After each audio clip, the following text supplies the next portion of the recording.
Mani Shankar Aiyar, this is your third volume of autobiography. Yeah, it's Yes. not surprising to anyone who knows you that you should write 3 volumes. What surprised people is how well they've done. Are you surprised? That's very sweet of you. My publisher was simply horrified when I presented not 3 volumes, but a composite manuscript to her. And she, throwing up her hands, said, I asked you for the story of your life, and you've produced a War and Peace. So it took close to 1 year for me to negotiate a compromise with her, which resulted in 2 volumes of autobiography and 1 volume of what she called political biography. Right. That was the companion volume on Rajiv Gandhi. Right. The first volume was called The Memoirs of a Maverick, Maverick. and this one's called A Maverick in Politics. So the Maverick theme is maintained through both volumes. But did you expect them to do so well? They're not done well. Oh, yes, they are. Don't be modest. Well, a lot People of talk about them.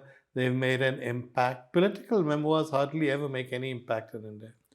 Well, the publishers keep reassuring me that the sales that have been recorded are for them what Yes. they expected. But I had hoped that more copies would be bought. Anyhow, one has to take whatever it is that the consumer gives one. This one, they hope will do better than the first 2. So let's see if that happens. Well, it will do better because many of the readers, the events described are within their living memory. Whereas Some of the- the first ones talked about your college days, your childhood, stuff like that. Yeah. True. And the Rajiv Gandhi thing now is also many years. Rajiv Gandhi is, I mean, the reason why that book didn't do well, in my opinion, in terms of sales, it did extremely well in terms of reviews Yeah. and people talking about it. But I think it did well. It didn't do as well as I'd hoped in sales because it was too late to be contemporary Yeah. and too early to be history. Exactly, yeah. So it fell between those 2 stools. Also, there was a lot of detail in it, which so Which- many years yeah. later, unless you're a historian, people don't necessarily find Yeah. interesting. Well, I thought he had been very, very roughly treated and very unjustly treated. And it was the courts that came out in favor of my position that he was not wrong on Shah Bano, that he was not wrong on Bofas, although it never went to the courts. But the Shilanyas was the disaster that brought him down in 1989. But the Shilanyas, apparently, were you still in PMO in the PMO when that happened? I was. Yeah. Well, technically I wasn't because I had joined the party. That's right. But I was still the speechwriter. So I know for a fact that I was neither asked to include nor did I include any reference to the Ram Mandir or to Ayodhya or to Ram Rajya or to the Shilanyas. All that was cooked up by Dhawan and Fotidar. And it backfired because what they thought was that if you leave the masjid standing and start working on the mandir, then you will appease both the Hindus as well as the Muslims. Whereas the Muslims saw the Shilanyas taking place and said, what are you doing? And the Hindus saw the masjid still standing and said, what are you doing? Right. So he lost out on both counts. And I traveled with him on the day after a disastrous visit to Sultanpur, which was not Sultanpur, Amethi, which was his constituency. And part of it fell in Sultanpur district. It was a disastrous visit for a prime minister to make. There had been riots earlier in the day. So he decided that on this circular route we took from Allahabad to, if my memory is right, Hardoi, Sitapur, Pilibhit, and perhaps it is called Akbarpur, and then Allahabad again. On the way, he told every Congress candidate to please take a busload of influential Muslim clerics to see that the Babri Masjid was still standing. The only one to obey him was Kalpnath Rai and from Mao. And the result was that the only seat that the Congress won between Lucknow and Calcutta was Mao. Really? Why do you think Rajiv, I mean, we'll come to the book, this is the last one really, but why do you think Rajiv gets such a bad rap? Do you think it had something to do with the fact that he didn't live long enough? If he'd come back for that second term, people would have seen him for what he was. Did it have something to do with the fact that Narasimha Rao tried his best to erase Rajiv's legacy? What do you think the reason was? Well, I think Rajiv imagined that drawing room conversation could be converted almost immediately into political action. And while his first year, almost his first 12 months, were a roaring success, at the end of that, at the Congress centenary, I knew because I was involved in the speech writing that he had laid down the line that he wanted spoken. And that line was that all that politicians had been doing till then was wrong, and that we had to cease having people function as brokers of power and get the people directly involved. Now, this he doesn't seem to have realized, and nobody seems to have told him, and I certainly couldn't as a civil servant, that the people you're calling brokers of power Are your audience? are your own people. Yeah. So they didn't understand in Bombay what he was saying because his speech was in English. Yeah. But when they went home, he found that he was saying that all you guys should go home or change your attitude. And that was spotted by VP Singh and Arun Nehru and Arun Singh and by Arif Muhammad Khan. And so they started the rebellion in early 1986, and by the middle of 1987, they had successfully formed the National Front. Yeah. And although Rajiv joked that it was a national affront, Was and that not a Rajiv or national was that front, you?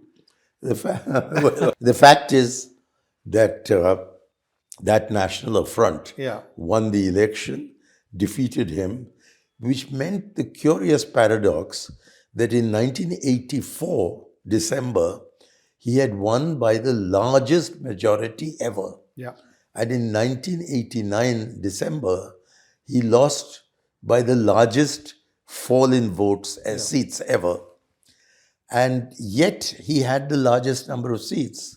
So he could have gone to the president and put in a claim and then tried to cobble together a coalition. And when this rumor was going around, Arun Puri, who owns and edits India Today and was a classmate of Rajiv Gandhi's, and in fact tied for the last position in the second class in their senior Cambridge exam, he rang me and said, "How dare Rajiv go and ask to become the Prime Minister?" So I said to Arun, "Did Rajiv ever steal your compass from your geometry box?" Because that was a standard practice that you pitch from each other. I said, "What makes you think that he's going to the president to cobble together a government?" That was the kind of thing that VP Singh would do. At that time, I didn't say it. But Rajiv was a man of principle, and he knew that he had lost, and therefore accepted the loss. Now, whether this would have got converted into a Rajiv Gandhi who was a politicking prime minister, one that is a kind of superior version of R.K. Dhawan, I don't know. But what I do know is that he had an agenda. He'd had an agenda in his mind since long before he was selected as the prime minister. and then elected as the Prime Minister. But whether his ideas of what to do would have found great acceptance in the party and in the country as a whole, I think it's nice to speculate that he would have made a very successful Prime Minister. But history will never tell us, and all this is in the realm of speculation. But that he was a very good Prime Minister is what I was hoping to convey through my which you have in book. that book. But Yeah. that's not his reputation. So I wonder, we talked about the 89 election. You see, when he there did- was a nasty media at that time. Yeah, but every prime minister says Yeah, that. but you Modi were would say the same. You were the great exception. Arun Shourie in particular was completely misusing his authority in the Indian Express to enter into a corporate war and on behalf of Ramnath Goenka, whom he praises as a very principled man. But he did, and because he has a very powerful pen, which he's now proved with his book on Savarkar, he was able to carry conviction. And Rajiv Gandhi was right through, now that I know the whole story, Rajiv Gandhi was unwilling to break his oaths, his oaths of secrecy at office as a prime minister, to even allow his own spokespersons to stand up for him. So the case that he had went completely by default. Yeah. And the only person who gave him the opportunity of expressing himself when he was PM and after he ceased being PM was in fact you. Well, and a week Sarkar in Sunday. Sorry? And a week Sarkar. And a week Sarkar, of in course. Sunday. Both It was Sunday magazine. Yeah. But listen, many people will say, all right, in 89, it would have looked bad after he'd just been defeated. But when the Chandrasekhar government fell, and most of those MPs were more than happy to support the Congress, there was the view within the Congress that Rajiv should now form the government, saying, look, we've tried all this stuff, it hasn't worked, let's just get on with it. And he would have been popular. Would that have worked? Well, I was very much in favor of his calling an election immediately after VP Singh's government fell. And I wrote about it, and I gave him my public articles as a private letter and said, please, now this is the moment that you call an election. Of course, I had a personal interest. I knew that I was going to be a candidate in that election. And I'd been to see the president to ask him whether he'd support me. He was very angry with me and said, nothing doing. This country is a poor country and we can't afford to keep on holding elections. But then he decided, why I don't know, and very possibly at the instance of R.K. Dhawan, who was really bad news, that he would become the dog that was wagging the tail called Chandrasekhar. And Chandrasekhar was a man of very firm convictions, and he saw no reason why he should be a puppet PM. So although he went along with Rajiv, as far as the LTT was concerned, he had his own policies, particularly with regard to the Iraq war. And when Rajiv found that he was allowing American planes to refuel in India before going to bomb the Iraqis out of their minds, he objected very strongly. And then he discovered from a man called Dalal that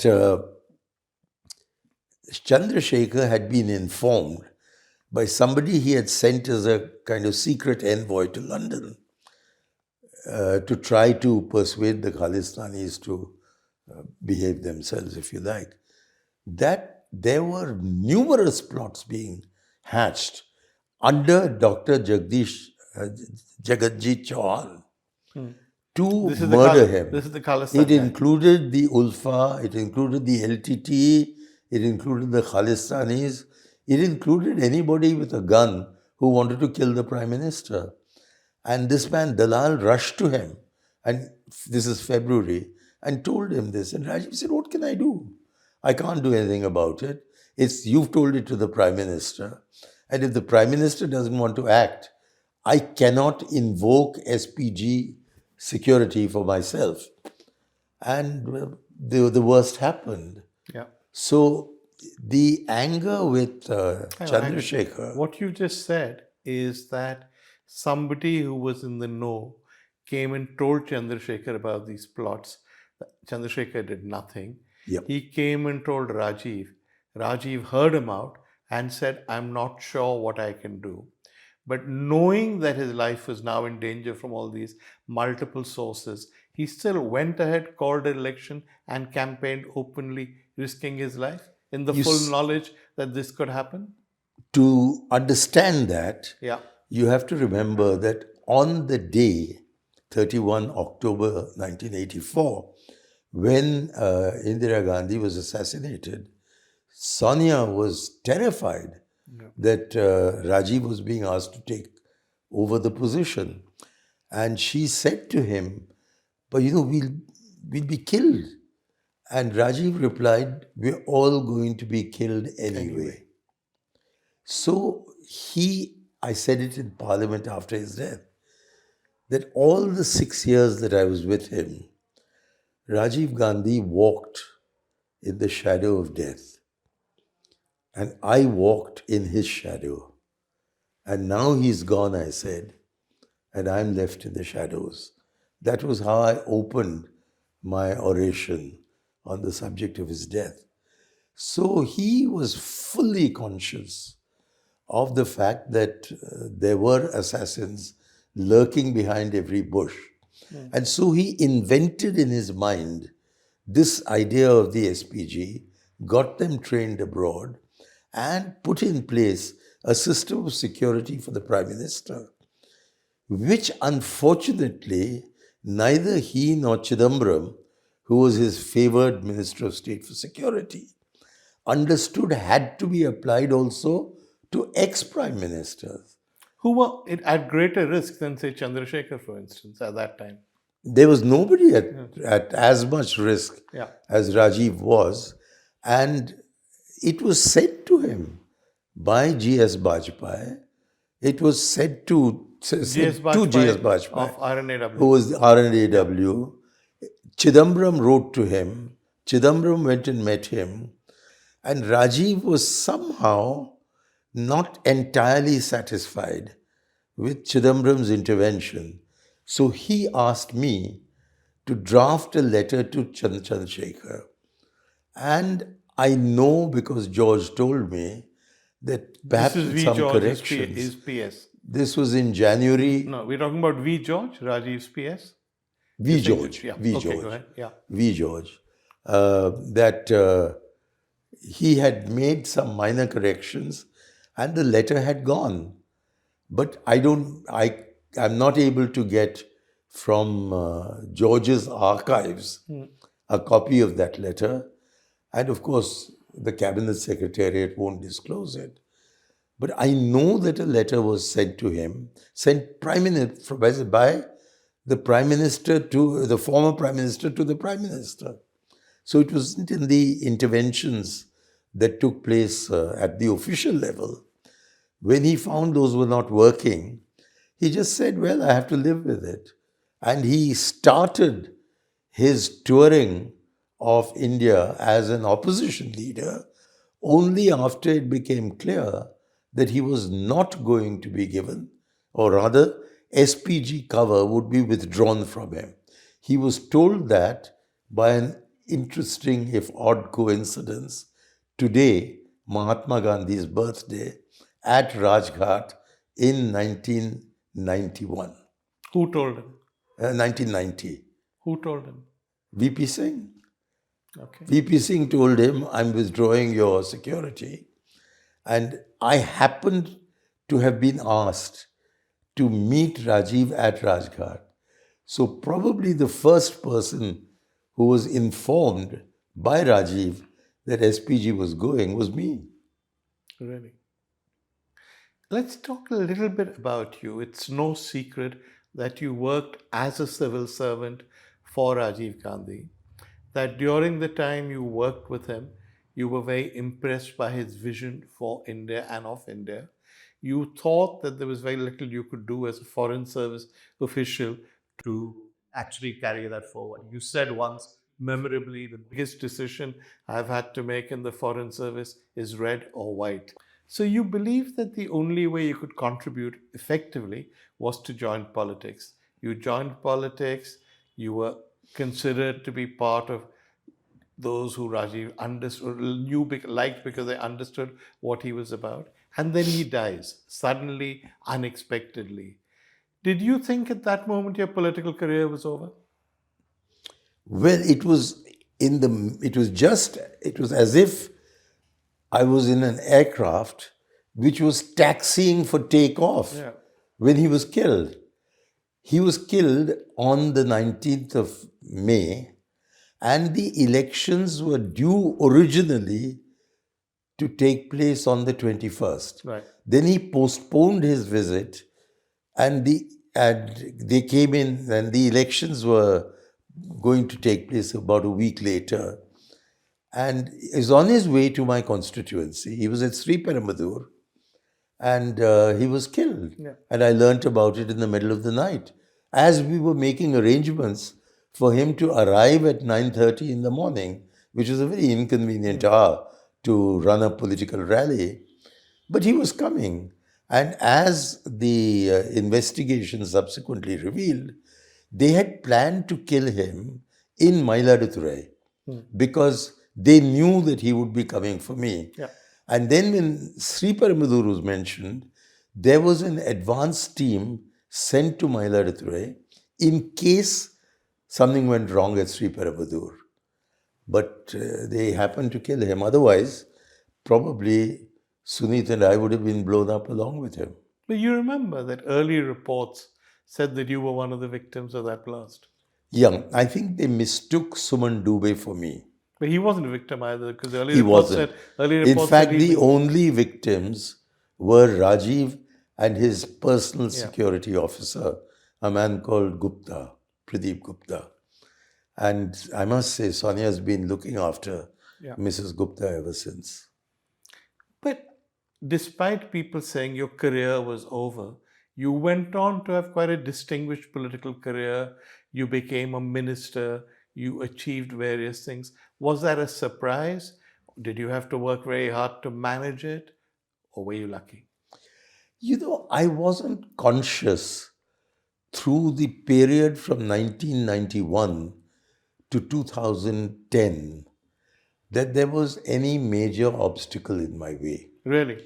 And why was that not only was Sonia taking on the burden of looking after me, she had her hand on my shoulder, as they say in Hindi. And when there were problems, and there were some, I won't go into the details, she ensured that a blanket of protection was placed over my shoulders. And I think Narasimha Rao and everybody else gave me privileges because they thought, completely untrue, that I was Sonia's man. Because I was neither asked to report to her on anything or to mention it to her. In fact, Neerja Chowdhury explains Narasimha Rao's curious conversation with me on the 3rd of December,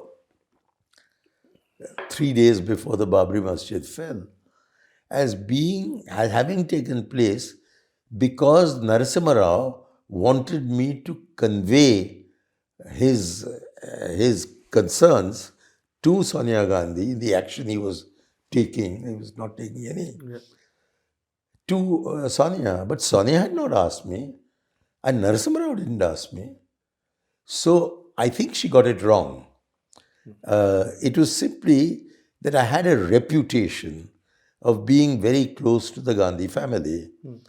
And I know that even when Rajiv was Prime Minister, I was confined by him to my little niches, Panchayati Raj and the cultural centers and the speech writing. I was never a political counselor. And when he took me into politics, he warned me. He said, "This system will never accept you." He added that he would never be able to make me a minister. And I had heard from N.K. Singh that Dhawan was telling him that this guy is so ambitious. He doesn't want to be foreign secretary, he wants to be foreign minister. Really? So I was prepared for this point. So I told Rajiv that that's perfectly okay by me. I don't want to be made a minister, but I've got a life's ambition to be in parliament. So you must bring me into parliament. So it was in those terms that I joined him. And during the introspection meetings he was having by the dozen, right through 1990, first to find out what went wrong, and second to try and establish what he say and do that would revive the Congress party's fortunes, he never included me. The only piece of history with which I unexpectedly got involved was that I went to see Deepak Nair, the chief economic advisor to Chandrasekhar's government. And Deepak said to me that the economy was in a mess and explained. So I rushed back from North Block to 10 Janpath and put it to Rajiv. And Rajiv asked me to see Manmohan Singh. I went to Manmohan's house. He lived on Pandara Road. And Gursharanji came out on the veranda and said that her husband was very sick and I cannot meet me. And I said, I have a message which he does not require his having to say anything. So very reluctantly she let me in. Sure enough, Dr. Manmohan Singh was lying in bed and he dragged my head down so that my ear was at his lips. And after I told him what I wanted, he said, please tell Rajiv that as soon as I'm well, I'll come and meet him. And I think that was the beginning of the process of economic reforms. So that was a little piece of This history. was going to be my question to you, that Manmohan Singh at that stage had an official position in Chandrasekhar's government. He was not, if it was when Deepak Nair spoke to you. He was the UGC Correct. chairman. Yeah, and he was not a congressman or No. anything.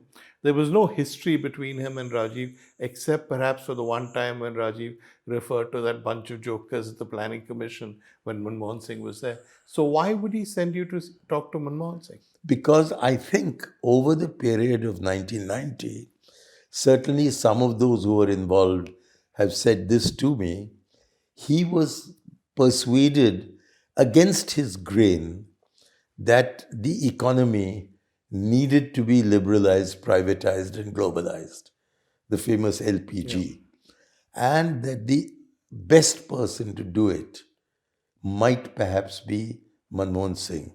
And while they had had a bit of a tiff over that joker's remark, it was Dr. Julius Nyerere of Tanzania, Mwalimu, who had specifically asked for Dr. Manmohan Singh to be the chair of the South Commission, or the Secretary General of the South Commission.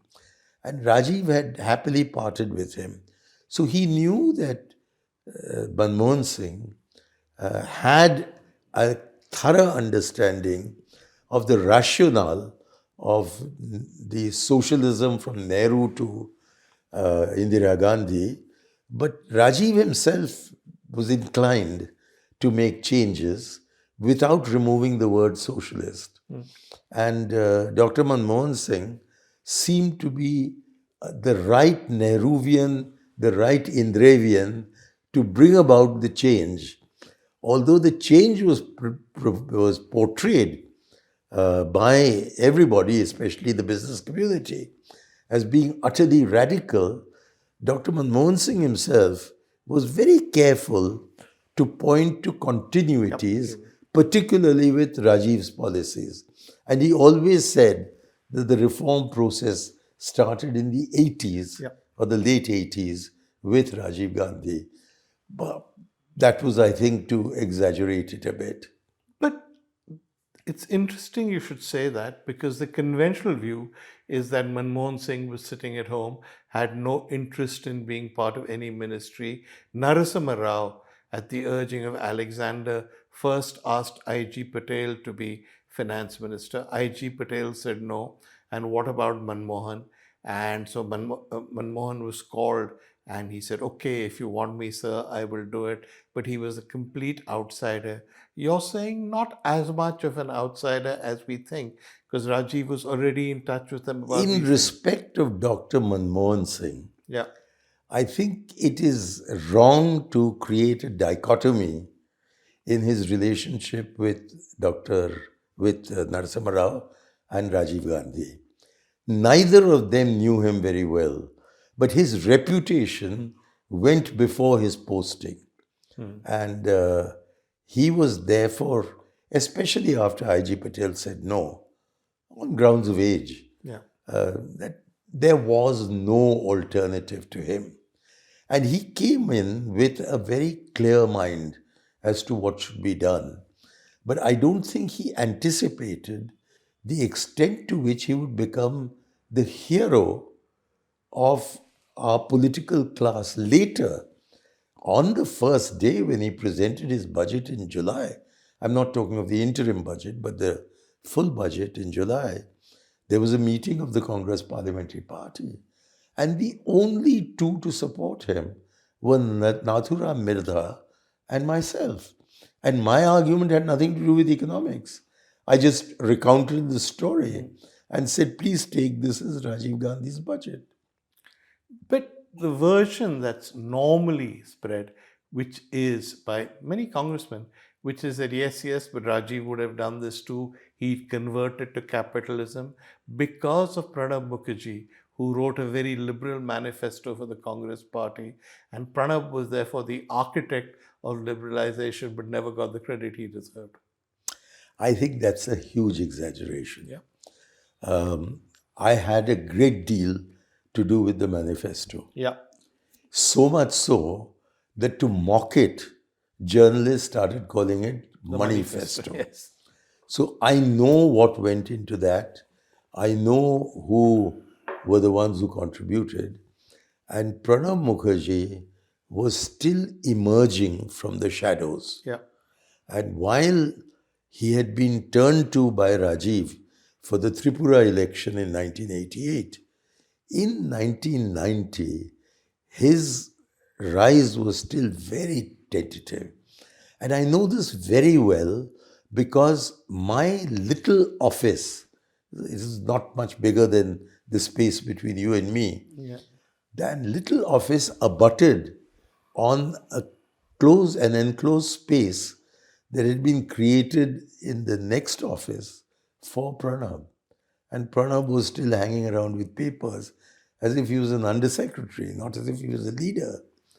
So his rise to prominence was under Narasimha Rao and Sonia Gandhi, who had great belief in him. But in not as 1990, great as a belief in Manmohan Singh, though. so I think the reforms, as they played out, were Dr. Manmohan Singh's contribution. But the road had been set by Jawaharlal Nehru, who never believed in the state alone being an economic player. He called it the socialistic pattern of society. He repeatedly said that it was not communism, and that although he used the word socialist often, the Avadi resolution, which bound him, called it in this rather curious way the socialistic pattern of society. And if you look at Nehru's record, he nationalized very little. What he was nationalizing was British managing agencies that were quitting along with the British flag.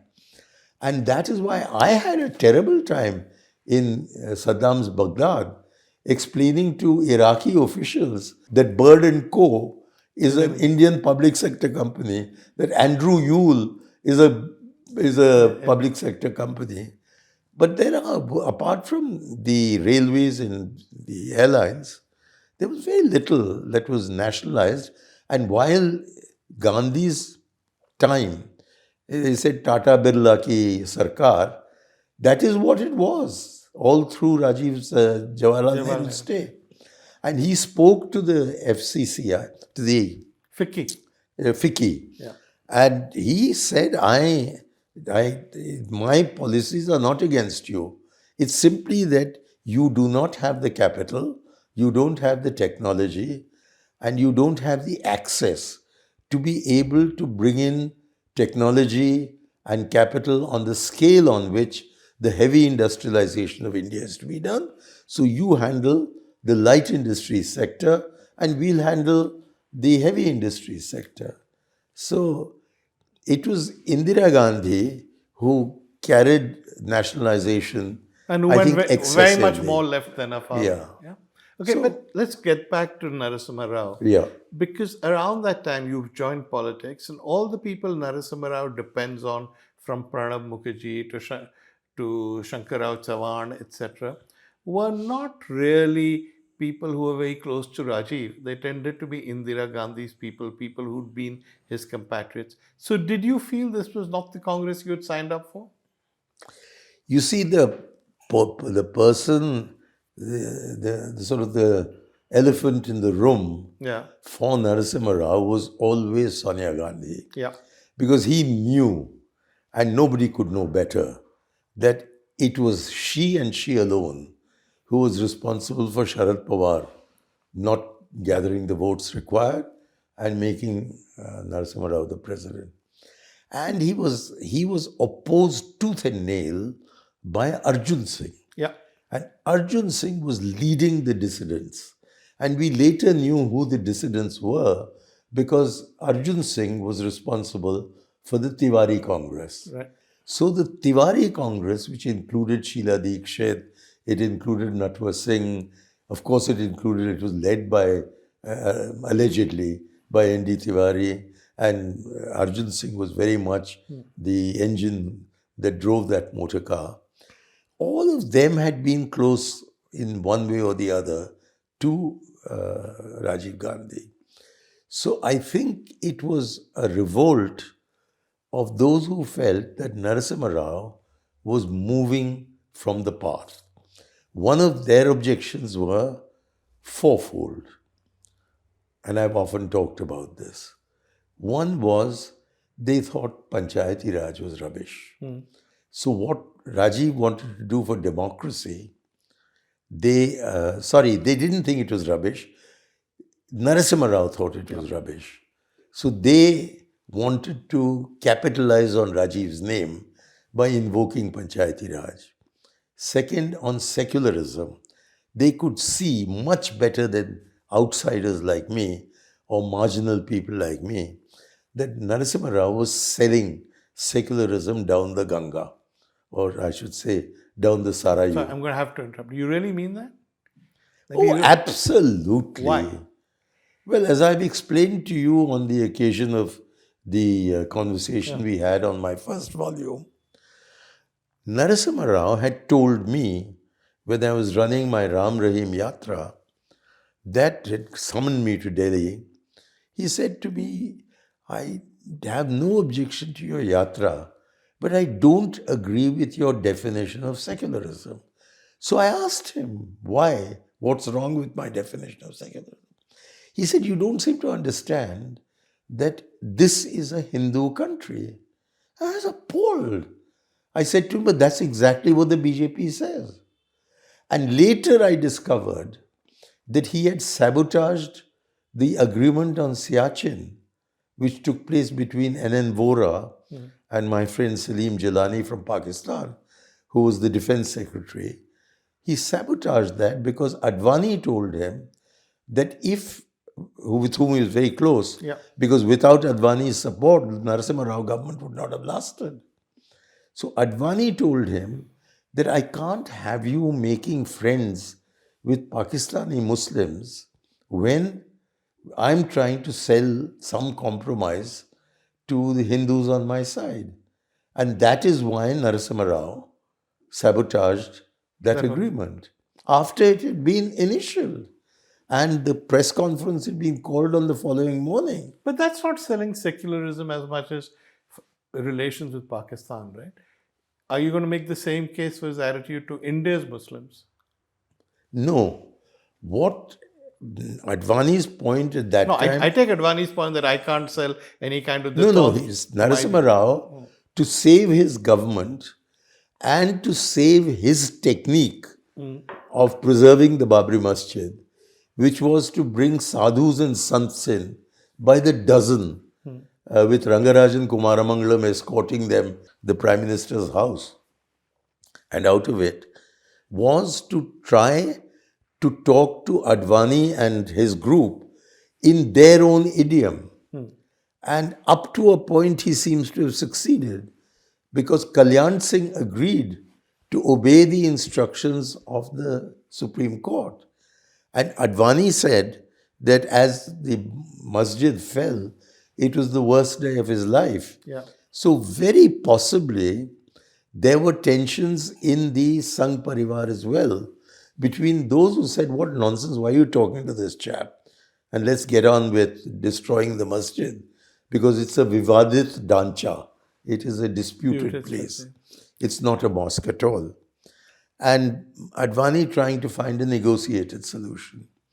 So, to help him, when he said, "Don't do this agreement now," he agreed. And Vora told me that it was at 9 o'clock at night that on the special telephone that he as defense secretary had in his car, that Narasimha Rao called him and said, "Please come here to Racecourse Road."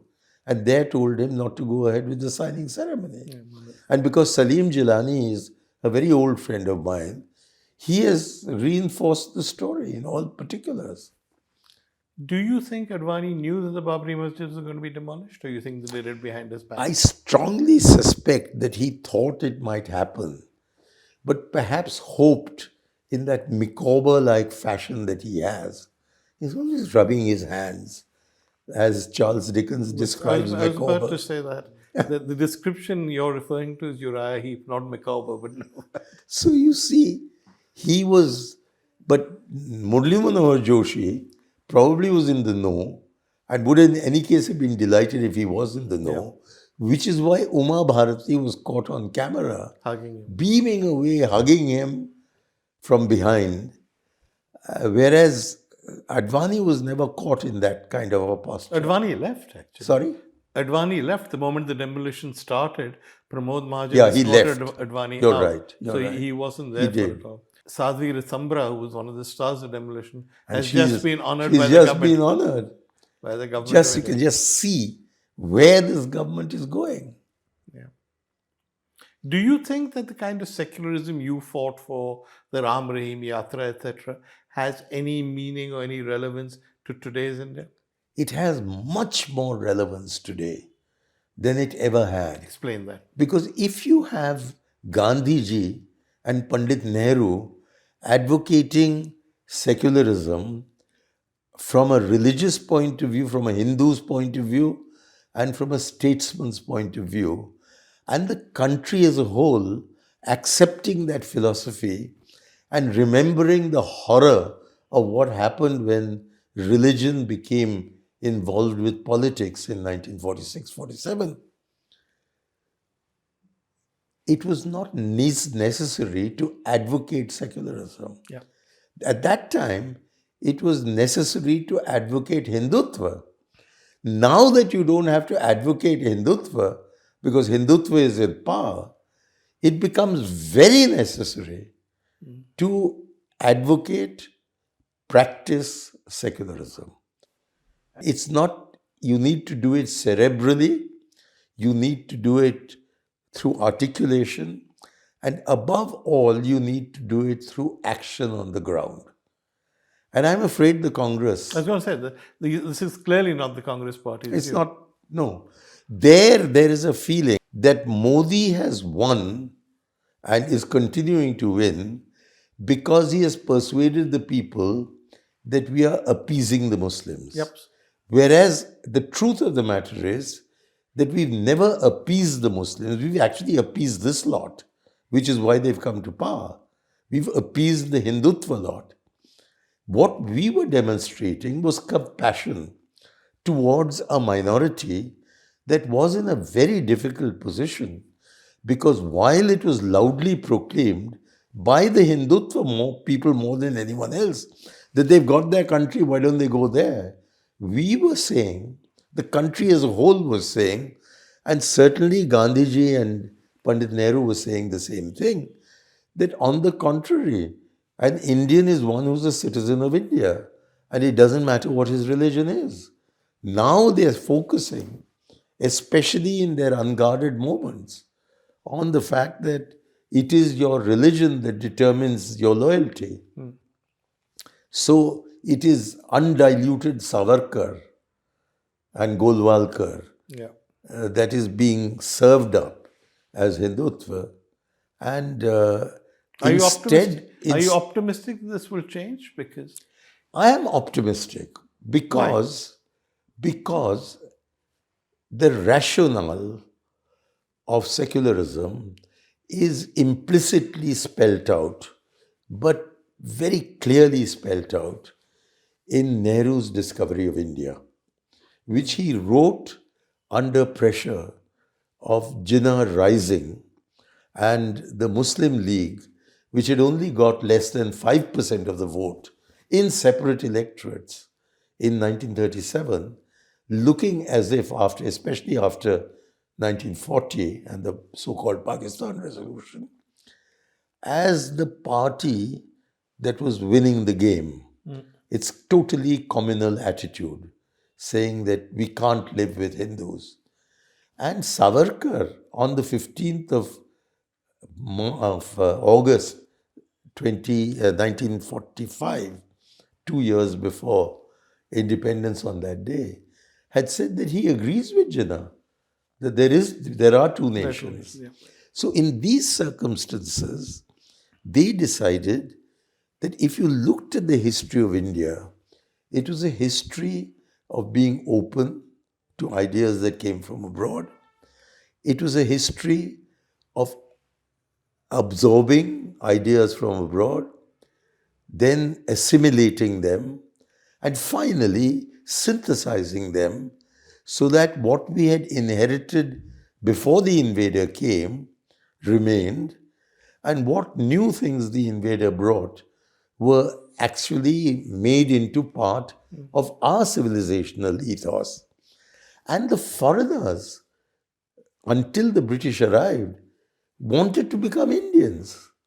And when they did become Indians, with the exception of Alauddin Khilji, who was truly a fanatic, starting with Ghiyasuddin Tughlaq, there was a clear realization that Muslims could rule in India only if they respected the religion and culture of the native people.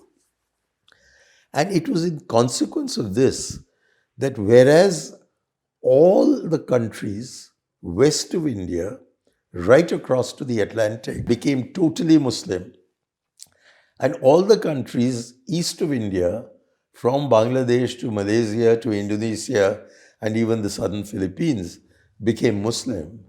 In India alone did Islam learn to coexist with Hinduism, so that in 1872, when the first census was taken, it turned out that after 666 years of ruling in India, only 24% of Indians had become Muslims, and that 75% of them, now 80%, and possibly getting closer to 85%, are Hindus.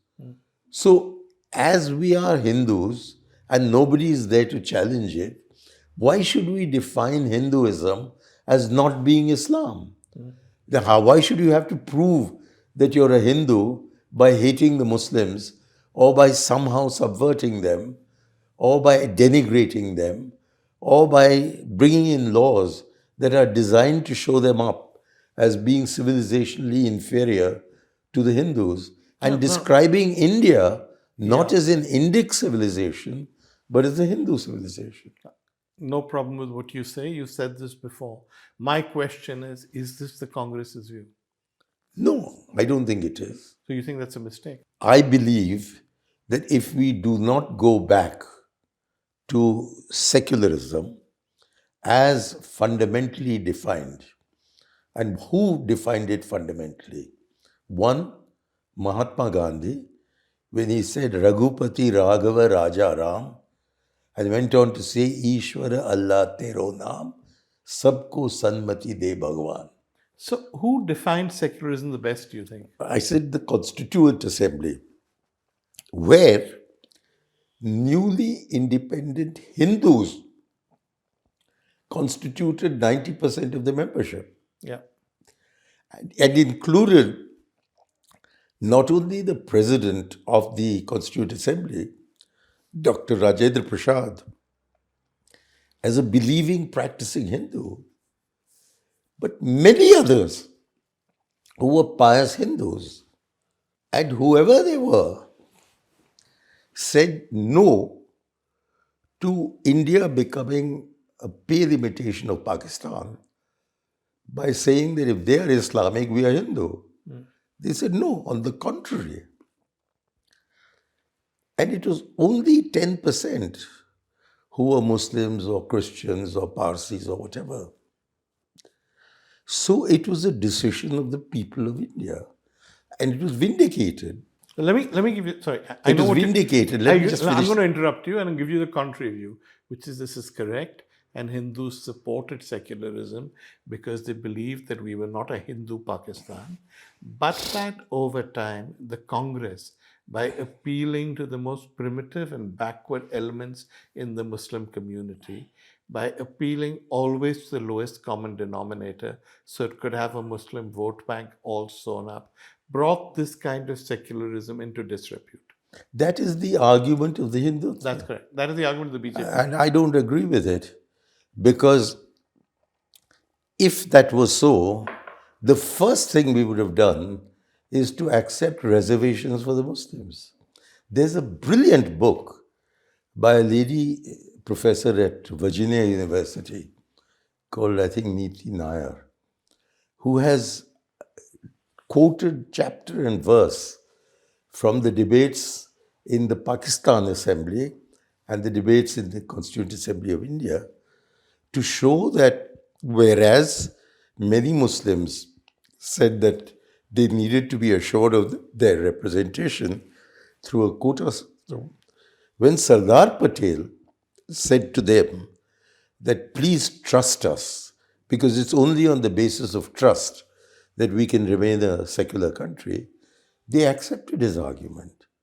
But the result of that is that we today have a ruling party which we never imagined in 1948 was ever going to become the ruling party, which actually boasts about the fact that it doesn't have a single Muslim in the Lok Sabha. It just doesn't. And they're not ashamed. They're boasting about it. They don't have a Muslim in the cabinet. They don't have a Muslim who is significant in any part of the country. And when a Muslim does something which they approve of, as for instance the Muslim judge in the Babri Masjid case, Yeah. they make him the governor. Yeah. So they or they take Arif Muhammad Khan and make him the governor. I mean, this is hardly the way in which a secular country would function. So I don't see them getting an Air Marshal, Air Chief Marshal Latif as the chief of our army staff, or my friend General Jamil Muhammad, who's GOC in Sea Eastern Command, as the chief of army staff. They're not going to do that. Do you think that one reason why this Hindutva stuff works is because it serves as a distraction from the failures on the economic front, the failures of governance? No, I think it's more than that. Because if it were just that, it would be a tactical move. But strategically, they genuinely believe that only Hindus have the right to be Indians, that only Hindus can be trusted to be loyal Indians, that India exists to promote the Hindu cause, and that Hinduism is the engine that should be running this motor. They genuinely believe this. Which is pretty much a mirror image of Pakistan, then, no? It's a mirror image of Pakistan. Yeah, Modi is an absolute mirror image of Nawaz Sharif or anybody else in Pakistan. Okay. We're at the end of our time, but of course, you and I are talking at the launch of your book, so we'll talk more in detail. But you've had a life well lived to be able to do 3 volumes about it and for people to still want to talk about what you've achieved. Of all the many things you've achieved, what are you proudest of? That's a very good question. I never asked myself that. I think I would regard my high point as the contribution I made to the legislation on Panchayati Raj and the contribution I made to get it almost unanimously passed in both the houses. And then being made the Union Minister of Panchayati Raj, Yeah. I think that I would say was an achievement. The other major achievement, which is not recognized as such, is my providing a profile for India in the Asian petroleum world, which it had never had before and has never had since. Because I was convinced This is the petroleum minister. this is the petroleum ministry. That is what I really am proud of. And I was very happy to be the donor minister because I have a certain affection, as I think you have, for the people of the Northeast. And it was very nice going there often, meeting them. The one I hated was the sports ministry. I was going to say And that. that was because I saw. I have no idea why they made you sports. I think Sonia thought that as compensation for removing me from petroleum, I should take on a job similar to that which had launched Rajiv Gandhi in With politics, the Asian Games and all that. which was the Asian Games. And she didn't realize that I was at that time so against the Asian Games that I applied for leave to have to go away, and that I probably hold the record of not having seen a single event of the Asian Games, not even the inauguration or the closure on television, let alone in person. But that I could still have managed if I hadn't discovered how filthy the whole system was Yeah. and how it was designed for the cupidity of the organizers and the stupidity of those who are allowing the organizers to run the show. And we that hasn't paid a changed. heavy price. That hasn't changed. Sorry? That hasn't changed. Sports federations in India are still a racket. Yeah, I think we need to be a sporting nation, Yeah. not a sports hosting nation. Yeah. And the only way to become a sporting nation is to take sports to the people through the panchayats, because the schools are not the right way, since most schools don't have any land for playgrounds.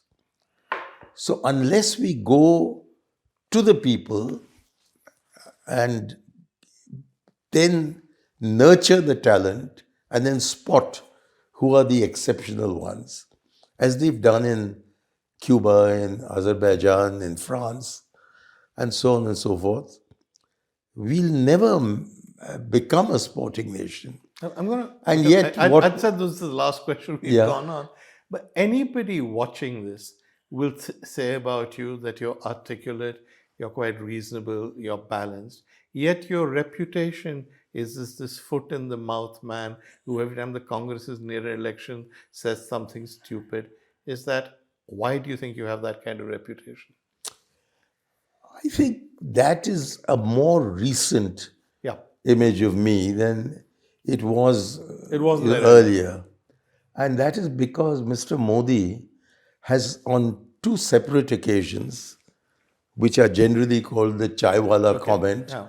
and the niche comment, succeeded in twisting my words. In fact, I never called him a chaiwalla. It's still on YouTube. I watched it when it happened.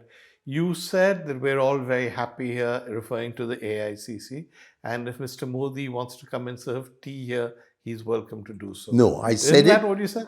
No, I said it after explaining Yeah. why I thought he was not fit Yes, I agree. to be the prime minister. I never said that because he was a chaiwala, he shouldn't be the prime minister. true. I explained what was wrong.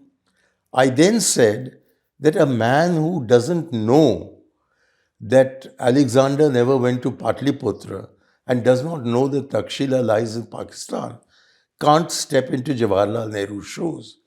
And therefore, I said, and that's where I think I went wrong. Yeah. I said, kabhi nahi, kabhi nahi, kabhi nahi.